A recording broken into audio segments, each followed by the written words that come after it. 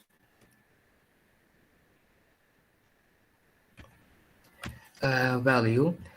We as a team value diversity, gender, and culture, respecting our customer base and valuing them through our products and services. 1886 creates trends and little uniqueness, maintaining the best quality. So for that, and the fashion industry in Saudi Arabia, as I mentioned, is not very easy industry because it's, like I said, it's a kind of new to Saudi to be in this industry and to bring different ideas or different concept from outside and to bring it in Saudi Arabia, Riyadh. It can be hard for the Saudi to accept it. So in 1886, we try to maintain the culture, not forget it, and to be able to combine these ideas. But still, the value is still there. The culture is still there. For the design strategy, our key to the success of 1886 is our ability to anticipate and quickly respond to the change of our customer preferences and desires. Our designers, along with the sales and marketing employees, who review marketing trends and sales results of our latest products, they are brought together to provide our customers with the latest fabrics, fashionable designs, quality garments, and new targets to keep our designs up to date in style to achieve the needs of our customers. The quality. 1886 takes quality very seriously. We have a quality control group to reassure that every product that we sell is excellent enough for our consumers to be very satisfied with their purchase. When it comes to also the quality, we have been the best when it comes to quality. Like I said, there's a lot of local Saudi brands, but we have managed to be way better than them because the fabrics and the quality of our fabrics, we carefully before launching any collection, either it's a winter collection or summer collection, we go through a lot of let's say a lot of tests. We see if this fabric is good enough for this winter, for this weather in Saudi, also for the summer when it comes to the summer, so on. And when it comes to the fabrics, very important to us. And everyone talks about our fabrics. They said 1886 has a good quality in this. For our customers, women 65%, men 35%. The age is around 17 to 37 years old, medium high economic and socio-cultural level, trendy and emerging consumers. So there is another thing I want to talk about, my current job, what I do exactly in 1886, and the challenges we have faced during the pandemic and after the pandemic and with the current situation now.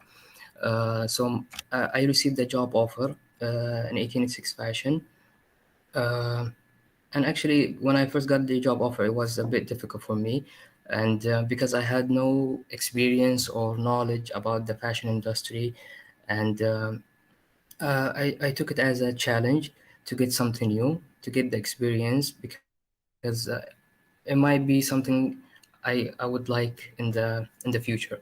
So my position in 1886 fashion is in the logistic department, as I handle all the shipments that go out from our warehouse locally and abroad.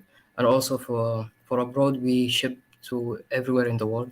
Like if you're in the Philippines or in USA and Canada or wherever, we ship to you uh, to be delivered. And also I make sure that our products is delivered to the customers in a short time. I also handle the return and exchange orders on a daily basis. So the challenges we faced in 1886 as a team, uh, uh, let's say during the lockdown, like I said, um, there was outgrowing in the number of the orders in the lockdown period and after it. People were like basically getting everything through online and through online and 1886 has no actual online. We don't have a store. I mean, sorry, there is no actual store. We only provide our products through online or website. So we had a lot of orders, and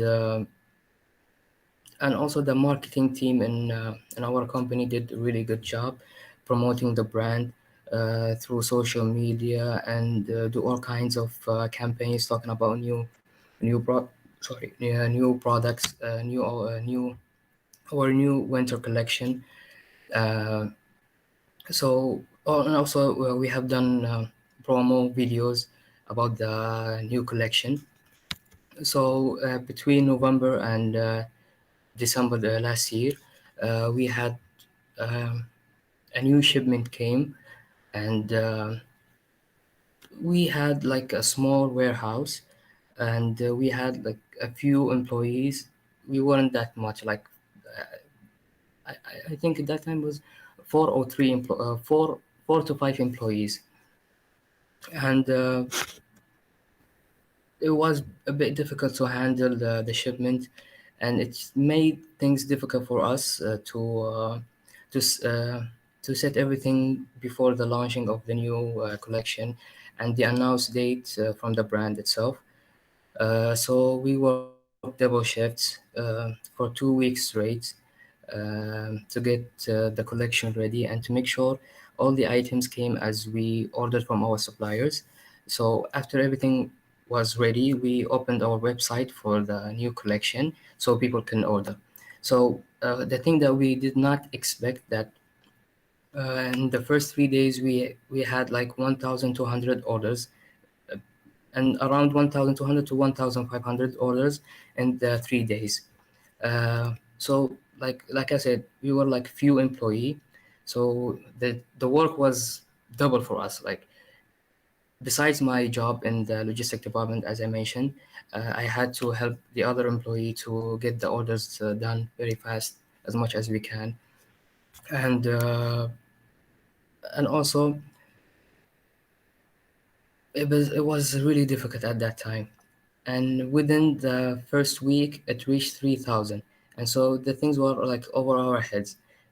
Once we get once we get orders done, we get a lot of new orders coming. So it was we couldn't organize or find a good way or perfect way to make everything ready fast. So we had to hire new employees, and we did not have the time to train them, give them the proper training. But thank God they were like fast learners. They got into the job and done very good. And what really was hard for me that I had to create shipment labels and to contact the delivery partner, and also some of our customers uh, they were giving short information, wrong addresses, so their shipments were like piling up in our warehouse. So we need to uh, I had to talk to the customer service and tell them that we have a lot of missing information we need to correct. So they kept reconnecting with the customers and get the new information, then again go through the whole process and contact to the delivery partner and come and take the orders. So these things made it a bit difficult, but we managed to get over the situation. And also in that time, what made us very nervous and made us feel very bad, that we were getting a lot of bad messages from the customer saying that some of us ordered from 1 week ago and we did not receive our order, and we will never order again from 1886. This is bad, this is not good, this is not acceptable. So it put us in a huge pressure. But thankfully, we did good, and within the 2 weeks, we handled the 3,000 order. So after the things, like I said, went cool and things started to go back to normal in 1886. We had this meeting with us, the employees, and the management, and we talked about how we can rearrange our warehouse, how we can uh, arrange our matters that needs attention, how to set a new operating system to help us operate with less issues, and not to repeat the same mistakes we did in the winter collection for the summer collection. So now the summer collection, it was like a month ago, and we really learned from our mistakes. We were able to avoid the mistakes we done in the winter collection, uh, and we were able to deliver most of the orders in time, because we had more time to prepare, more time to get uh, employees, and that will be all for my 1886. For my second job, I work in Marcom Arabia, which is a marketing agency. Marcom Arabia, uh, let's say, it's an event company uh, where we do marketing, digital marketing, also events, conference, and our latest project is with the Ministry of Water, Environment, and Agriculture. The ministry asked us to be responsible for the launch of a new program called REEF. This program is about to help the new, or let's say the small farmers in all different areas in Saudi Arabia. And they want to give them financial support, give them more resources. So our job is to build a booth in these cities, which was like 5 cities. Um, we started from a city called in the south of Saudi, called Jazan. Then we go to Abha, Al Medina Munawwara, and Al Ahsa, and also Jazan. So for me, I'm handling Al Ahsa. This is my 5th day in Ahsa, which is, let's say, 300 kilometers away from Riyadh. And the challenge in this project is, I usually when I coordinate events, there is an operation manager above me that will guide, will tell me what to do and not to do. But this time they were like, go handle the whole thing by yourself. So it was really challenging to go to a different city by myself, and to be the one who will be in direct contact with the client, with the suppliers, and to see the right location, to supervise the promoters, to bring the laptops and whatever. So this is my 5th day in Al Ahsa, and so far things went very well. I can say that even though the challenge was really hard, but I was able to manage, thankfully. So that would be all for my presentation. Thank you for listening.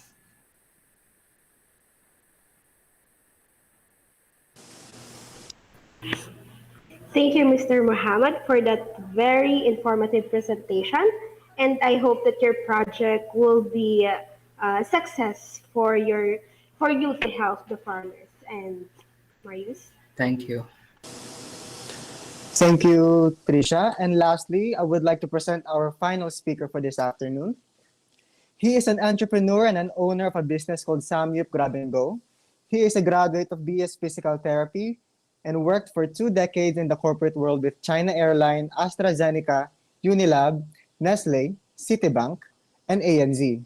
Has operated businesses in the food industry, handling multiple brands, focus of businesses in developing brands and scaling businesses operation of both brand focus and franchise focused business models. Here to talk about the business, I would like to welcome Mr. Joel G. Fragata. Hello, everyone. Good afternoon. Hope you are all safe and having a great time today in this webinar. I'd like to thank everyone for the honor of being invited in this webinar. And I am here to thank you for the good introduction. I'm here to discuss about three umbrella topics that was sent. The first one being is that the steps to be taken to mitigate the risk of of business born out of the pandemic. Um, it will always depend on which stage you are in building or opening a business, uh, because there are different stages where different risk management comes into play.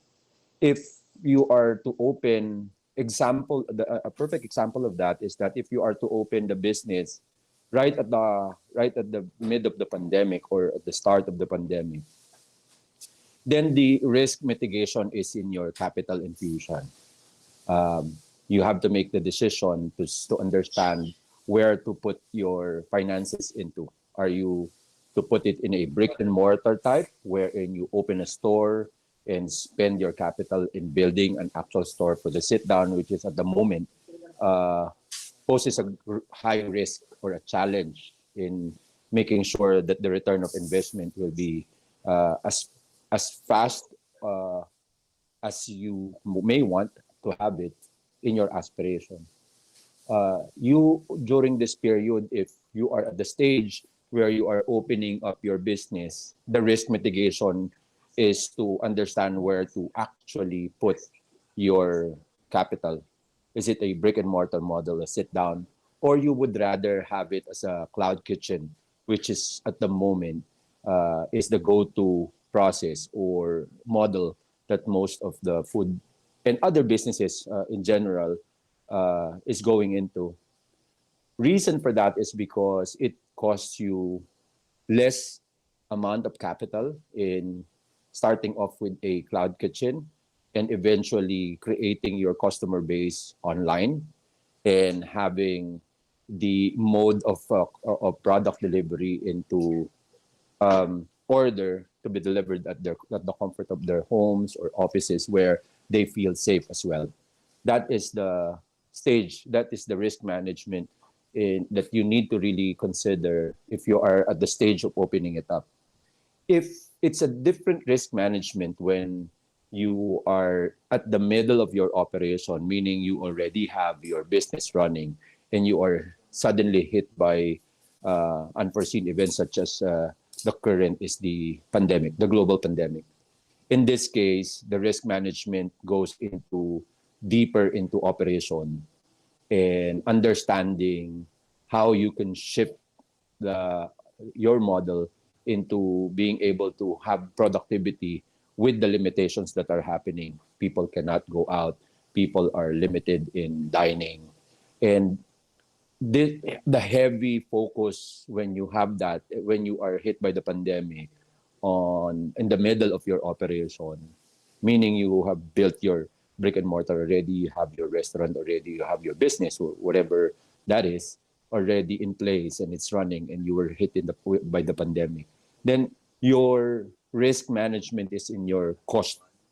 Um, Meaning in the food industry, you would have to be able to understand which products you will focus on, so that you will eventually create and generate the sales needed to sustain the business that is running, and at the same time be able to have the balance of understanding which supplies needs to be consistently monitored, controlled, or better yet, bought for production. So that's the highest level of risk that you would have to mitigate, because it's a balance when you're at the middle of your operation and you're hit by the pandemic. The key is not to just generate the revenue, but to balance the cost against revenue. So that's your heavy focus. Now, if you're at the stage wherein you are already in the decision in the business, if you are to continue because you were hit by the pandemic and your finances are challenged, your operation is challenged, your supplies are challenged, your products is challenged, then your risk mitigation is to make sure that you are able to sustain your brand, because nobody will be able to predict when this is going to end. That being the case,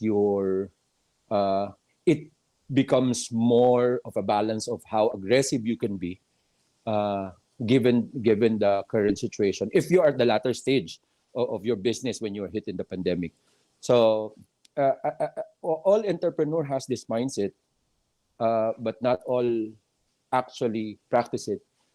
When your chips are low, you either go home or go big. So normally, when you're long into the business or entrepreneur life, you normally go big. So during this period, your risk mitigation is of a decision where would you like to further mitigate those risks or gamble on those risks. Those are different predicaments already. So the first question on um, how we can mitigate risk in doing business during the pandemic. We would have to really understand as entrepreneurs where at what stage we are in. If we are starting it, we make a decision on understanding the higher risk of having a brick and mortar model, or being into a cloud kitchen and developing it with less capital exposure. If you're in the middle of it, sustainability is your key focus area, wherein you mitigate the risk of overspending and at the same time mitigate the risk of the low sales that may come along with it. If you're on the stage wherein you're at the latter part where you have to make a decision if you are to close a brand or to continue a brand, then it becomes a different predicament altogether, because the mitigation in that stage is not focused on mitigating it, because it's more on making that decision, that gamble, to really push for it so that you can sustain the brand and eventually survive it. So I think those are the key focus area that one may have during the pandemic. There are a lot of other technical discussions that we can discuss alongside those stages that I mentioned, the stages of mitigating risk in doing business in the pandemic, at the start of its creation, at the middle of operation, and at the end, towards the end of the decisions that you're making. How to be you? The next question that was posted was how to be unique in business during the pandemic. This is a tricky question. This is a question that may be answered in general terms. There are different, if you may call, if I may use the vernacular, there are different discarte that every business owners will be able to come up with, so that we can be unique. It might be in the form of a product, a unique product that we can offer. Products that others don't serve. It may be a gimmick or a plan or a marketing strategy that others are not doing. It may be in a form of service that others are not able to do, that will make your brand unique, or your business unique. Uh, the way we approach this portion of the business is that we for us to be unique, it's not about being different, because most of the business owners have this in mind already. So if we have a general overview or general idea that this is the way to do it to be unique, then we might be falling into the trap that we are unique, but yet everyone else is doing it. So instead of doing that, it's best, I guess, to the way we approach it in making sure that we are unique in our brand is answering a problem, a current problem that may support our business. So what is the problem currently during the pandemic? The problem is that people, family, customers, and us, regular people who misses the experience of being able to dine with the family, misses the experience of being able to enjoy food outside, misses the experience of being able to have that quality time over food with our loved ones and friends. So that's the problem that that we wanted to answer so that we can be unique. That's why when we decided to open up the brand in Samgyup, one of the major thing that actually caught our attention is that there is an opportunity for family to order the product at the comfort of their homes via online and experience the same experience that they're having when they're outside and eating at the restaurant, because they will grill their meats on their own. They will they will make their sauces combination of their own, because the product that are being offered in the brand currently is that it's the experience alongside with the good food. Good food in general, in respect to all the businesses and the food industry, all of which are created with so much love and passion that it tastes really good, whatever the cuisine is. But the question there is, how are we going to bring that restaurant experience to the comfort of their homes? So having to be able to offer such opportunity for family and friends, for parents, for kids, to be able to grill food together at the comfort of their home, choose their meats, choose how they want to create their own meal.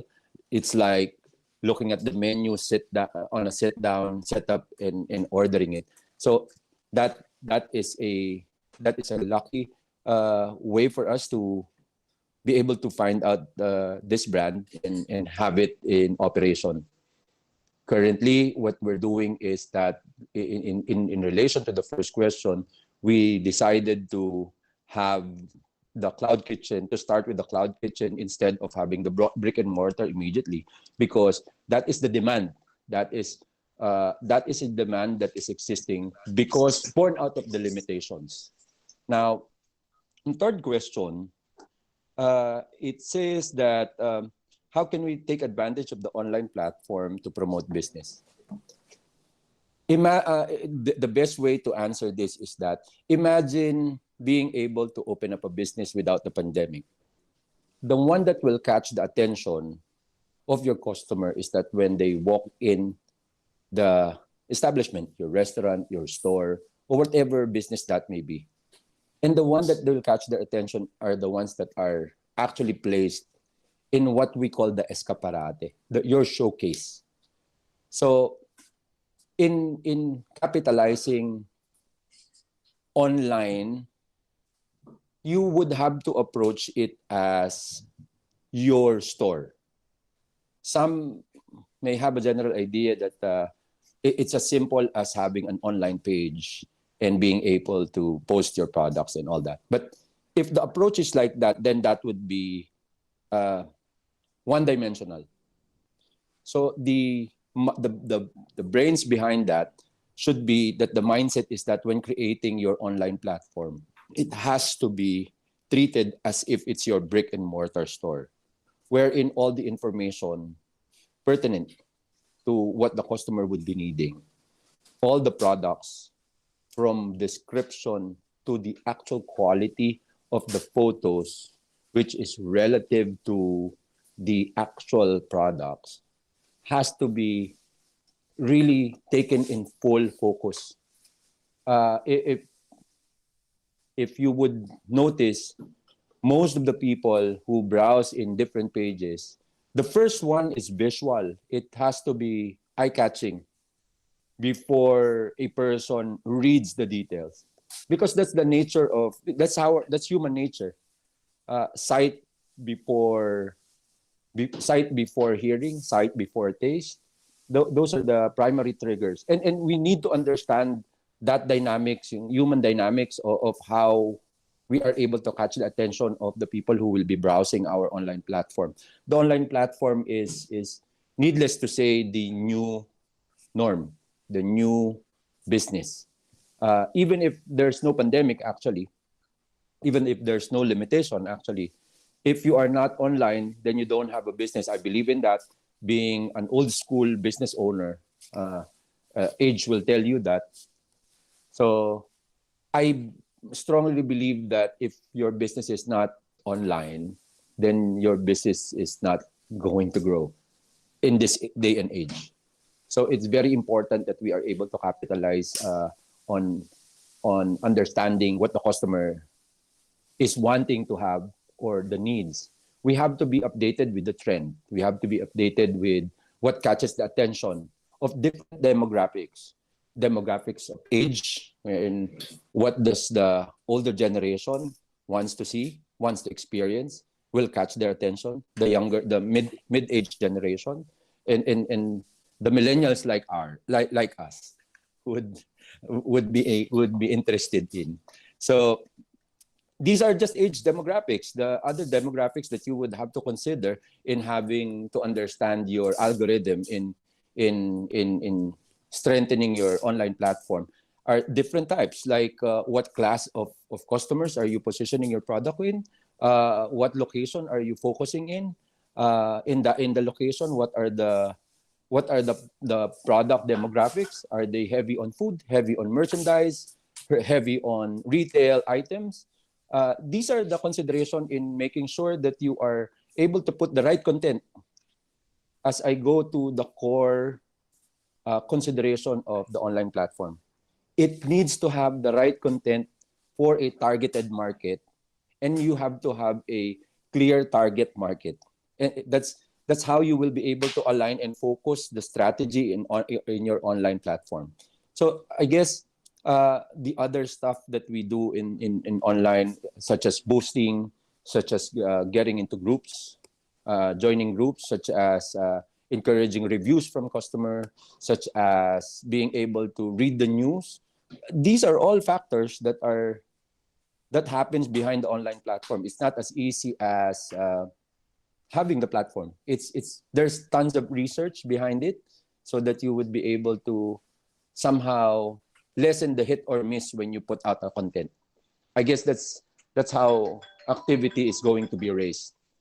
So for these three questions, I hope that we were able to give out some pertinent information that most of the other viewers would like to consider if they are starting a business, if they're into their business already. And I hope we were able to give enough information that would be useful for you guys.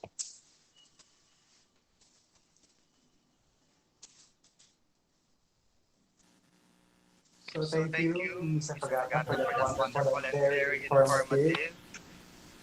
And that is all for our presentation this afternoon. Let us move on to the question and answer portion of the webinar.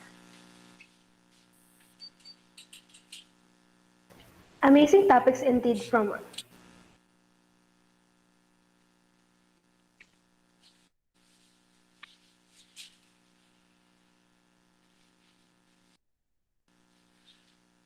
So amazing topics indeed from our invited resource speakers. Their synergism and expertise and passion made this day such an awesome and huge learning experience from all of them.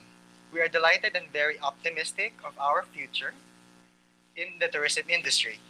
You gave us all new wisdom and valuable information from your talks today. We are so honored and pleased of our generosity of your time for us PWU college students. There are a lot of opportunities after this pandemic, and this too shall pass. I agree with you, Marius. So let us continue and hopefully every day, especially these trying times, yet health is still our wealth no matter what. So at this juncture, we would like to invite all of you to our open forum. I would like to say thanks again to our esteemed resource speakers for their informative and interesting presentations. For our dear audience, the virtual floor is now open for question and answer. You may type your questions on the chat box. Right now, I'm sure we have quite a number of questions in the chat box. A gentle reminder to everyone to please mute your microphones to reduce the background noise. For our question and answer portion of this webinar, we are going to be entertaining three questions for our speakers. So please type in your questions in the message board or in our live stream, and please type in for our live stream, please type your questions in the comment section.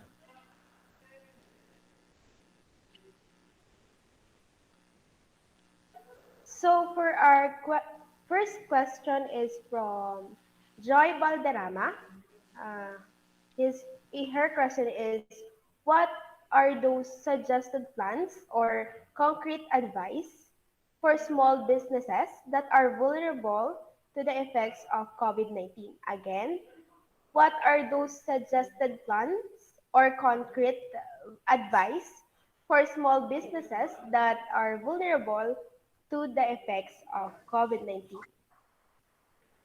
Let's start with Ms. Roan, please.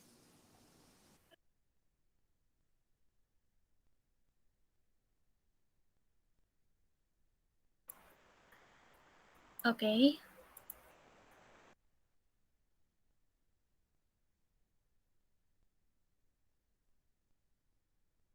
Do you want me Okay, to this is a repeat the question? Do you want me to repeat the question? it's okay. That is a good question. For the tips of to survive the pandemic, I suggest from the experience from Abu Buker and Miss Fargata about their experiences on how they would handle their businesses well during the pandemic. But I would also suggest that those who are starting business might also took lessons from the seminars or webinars available online for more tips about running their own small businesses in during these times of pandemic. That way they would get a heads up and experience before opening their own business. Is that question okay with you, Trisha? Hello? Okay. Thank you, Ms. Roan. So, may I call Sir Joel for that question, Yeah, please? thank you. That's a good question. It's yeah. First off, I'd like to echo what Ms. Roan mentioned. It's continuous education is a very important key factor in making sure that you are able to really progress your business. It's a never-ending improvement strategy, be it with during the pandemic, or be it uh, there's no pandemic at all. It's continuous education is very important, very important. The changing times needs to be balanced up by additional knowledge. It does not and I'm going to harp heavy on this matter because Ms. Roan hit the spot in making sure that you are able to adapt to the changes in times. Continuous education, continuous learning, and continuous acquisition of knowledge and skills in doing business is a very important tool so that you will be able to adapt through the changes of time. What works now may not work a year or two from today. So if you are able to continuously acquire knowledge through seminars, through people ahead of you, either through mentorship, through an actual seminar, or to an actual formal education, if you have the opportunity to do that while doing your business, then you will be strong in the in the portion of implementing all those knowledge that can be applicable to your business and apply that. While online platform is the strongest platform that we may not have during the pandemic, it is always the story behind it that makes it strong. And to create that story and convert that into an efficient working machine, continuous education is truly, truly important. Uh, for other businesses, business owners like us, I think they would also agree that this is a powerful tool that need not be changed. In fact, it needs to be strengthened.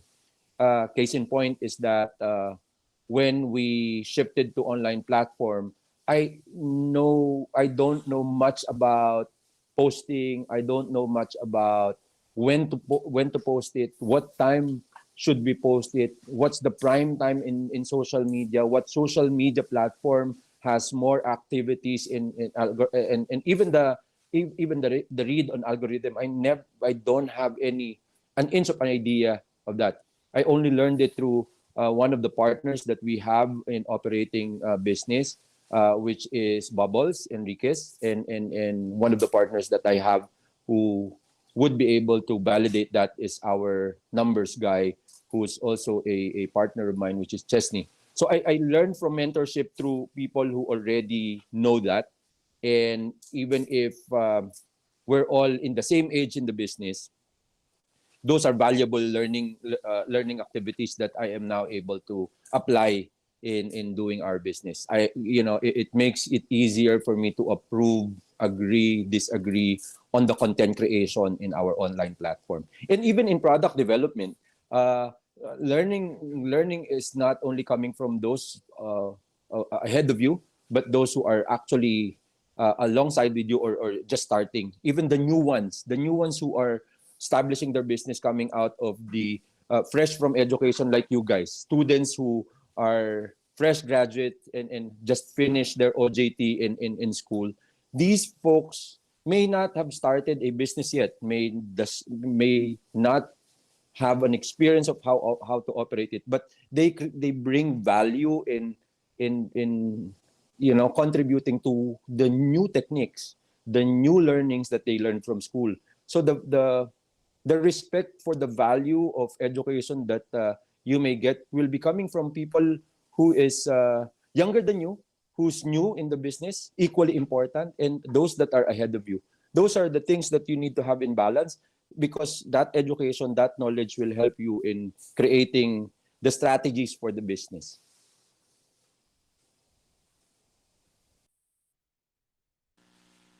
Thank you, Sir Joel. And for our second question is from Miss Luella Araulio. And this question is for Sir Joel.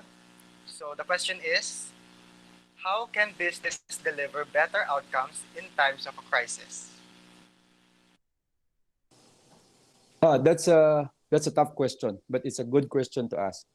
How can we deliver that? I guess the best way to do it is not to be trapped into the idea that you have a business model that will work. I think the better predicament there is to make sure that you understand what actually your customer needs, and what level of expectations are they putting into your brand. Because if you are able to completely understand, and it takes a lot of research to do that, it takes a lot of trial and error. When you put out a product and you completely believe that it's going to be a hit, it's going to be something that most of your customers will like, you will be surprised. Even with all the preparation, they won't mind it. They won't even give a glimpse of it. And then you create another product or service that you think is just right. It's just a simple thing, and you'll be surprised that it's a hit. So these experience, as you do it, gives you more education in terms of understanding what your customer actually really needs. Okay, to make sure that we are able to understand it, first we need to be a customer before we become an entrepreneur or a business owner. I'm not saying this because we need to be a customer literally, but it's what I'm saying. What I'm trying to point at is uh, when making a decision of what to offer our customer, think customer first. That's the key that has helped us a lot when we were developing different brands and branches across the metro. Before we think about process, we think about logistics, we think about cost, we think about um, how good it would look like. We put more emphasis on that, and we were honestly challenged in catapulting any brand that we are operating right now, except aside from some grab and go. Uh, it was a challenge. It was a uphill climb until we realized that the process should be as simple as think customer first. I guess that's the key to make sure that we are able to reach the masses, reach the target market, and be part of the market.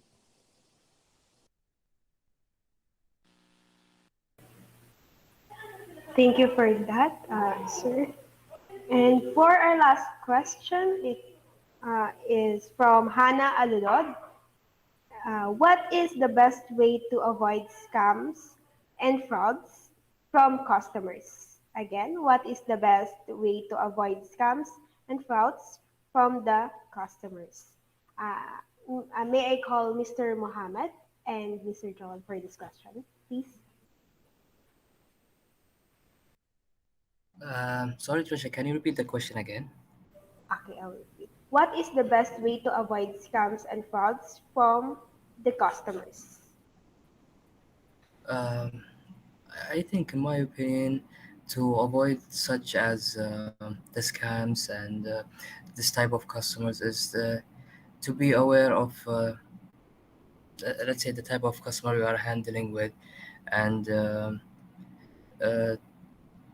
to be very sure about what you are providing, and to have people who would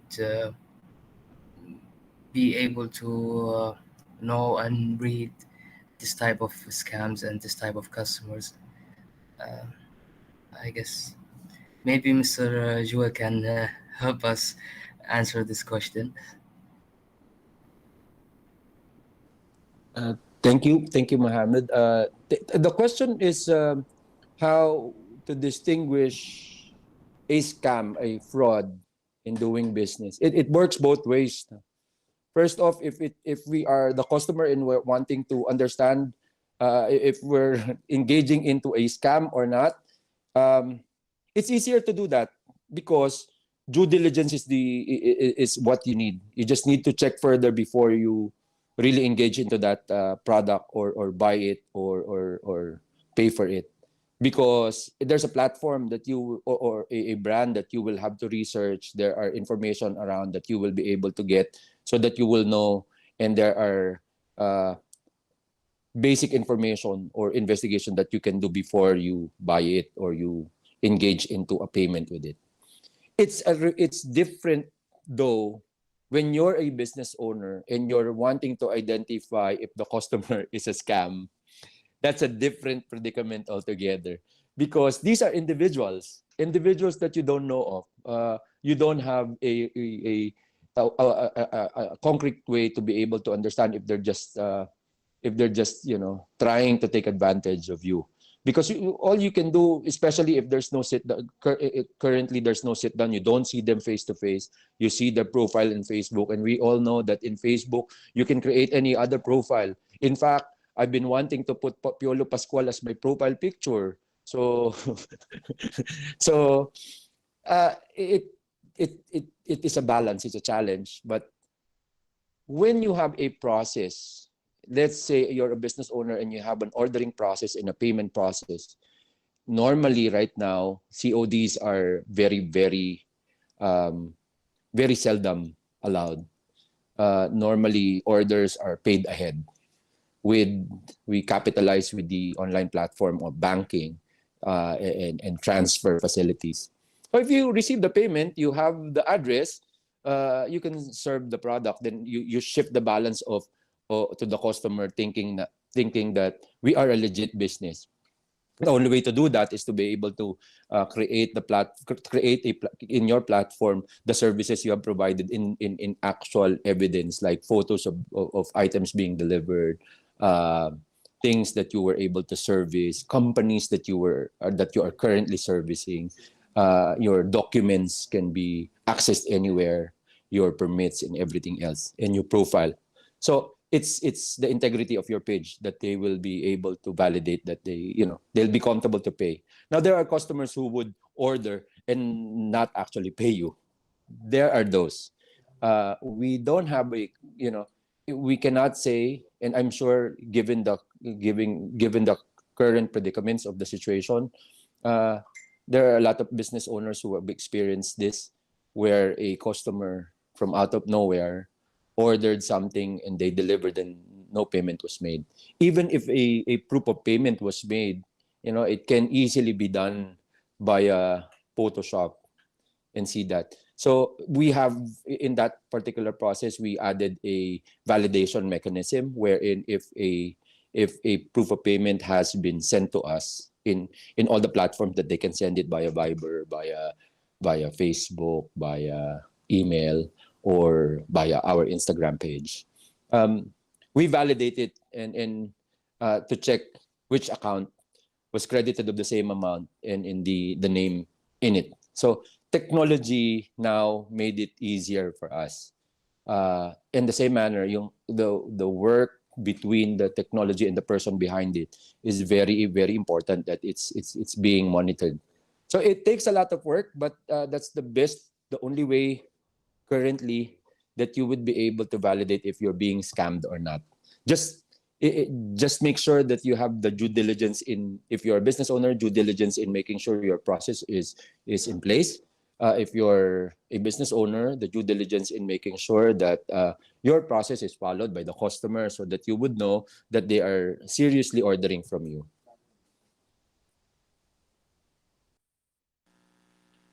Thank you all for all those wonderful questions. And now let us move on to the awarding of certificates. And to present the certificate of participation, I would like to welcome the Dean of the School of Tourism, Dr. A. Primewell Jose L. Abellana, to award the certificates of recognition to our speakers for this webinar with a theme, Riding the Tides of the Pandemic, the Challenges in Business Operations. Dean Prime, please. Thank you, Tricia. Thank you. Indeed, ignite the passion within you. At this juncture, we are so blessed, we're honored, and we're so humbled to present awarding of certificates to our resource speakers this afternoon. Okay, next slide. And I'll be reading the citation. Philippine Women's University, Manila Campus, Manila City, Philippines, School of Tourism, hereby awards the Certificate of Appreciation, Ms. Roan Feliz Magbitang, in grateful and sincere gratitude for the selfless and commendable service rendered as resource speaker during the conduct of webinar entitled Riding the Tides of the Pandemic, the Challenges of Business Operation, this 27th day of October 2021, Manila City, Philippines, signed by yours truly, the Dean, and of course, Marius, and of course, Executive Pastry Chef Muhammad Victoriano. Thank you, Ms. Rowan. And certificate of appreciation also to Mr. Abubakar Salim Muhammad as a resource speaker during the conduct of webinar entitled Riding the Tides of the Pandemic, the Challenges of Business Operation, given this 27th day of October 2021, Manila City, Philippines, signed by yours truly, and of course, Myers and Executive Pastry Chef Muhammad Victoriano. Thank you, Muhammad. And of course, Sir Joel Fragata, certificate of appreciation to Sir Joel Fragata in grateful and sincere gratitude of his selfless and commendable service as a resource speaker during the conduct of this webinar entitled Riding the Tides of the Pandemic, the Challenges of Business Operation, given this 27th day of October 2021 at KWU Manila City, Philippines, signed yours truly, and Marius the Chair, and of course, Chef Muhammad. Sir Joel, thank you so much. Thank you so much, sir. Thank you very much, guys. Thank you. It's an honor to be invited to this webinar. Thank you, Dean Prime. And for our closing remarks, I would like to present Ms. Tricia Villarisco. For our closing remarks, I would like to invite our Professor Juanito Mohamed Victoriano. Okay, thank you very much, Ms. Tricia Villarisco and Mr. Mario Sorinia. I would like to thank all the wonderful people who spoke and shared their knowledge today on my behalf. It was an amazing lineup. All of you taking a time out of your busy personal and professional schedules means the world to me. It's been a pleasure being with all of you today. Thank you to our multimedia people for their continued support in our department. Thank you to our working committee who made this event happen. Thank you also to Mr. Mario Zorina and Ms. Tricia Villarisco. Job well done. Thank you also to our guest speakers, especially to Mr. Joel Pragata, for sharing his precious time, knowledge, and youth experience of this event. Thank you so much. And of course, the last but not the least, to our dearest Dean Epramuel Jose Abellana for his everlasting support. Thank you very much, Dean. It's been a pleasure and privilege being with all of you today and patiently listen to what I say. I wish you all blessed today and good afternoon, and thank you very much. Congratulations to all of you. Job well done. Okay, please, Mars, don't forget our screenshot, the group screenshot. Make sure they're all present. Thank you, Chef Victoriano, for that wonderful message. And now, before we end our program, I would like to remind everyone watching from the PW Facebook Live that to receive your e-certificate, you have to fill up the evaluation form to be posted right after the webinar. So please stay tuned for that. And now, to formally end this program, let us all sing the PW hymn.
Indeed, this is an amazing and awesome afternoon. So we have gained so many learnings, knowledge, wisdom, inspirations, lots of hopes, having a positive mindset, and a lot more from our resource speakers. And I would like to remind everyone that the evaluation form will be posted right after the webinar, so please stay tuned for that. And on behalf of the class of the Tourism Product Development class, as your events chairperson from the bottom of our hearts, thank you for being with us today. Thank We you would very much. like to thank Thank you so everyone much. for Thank you. joining in today's webinar. Thank you.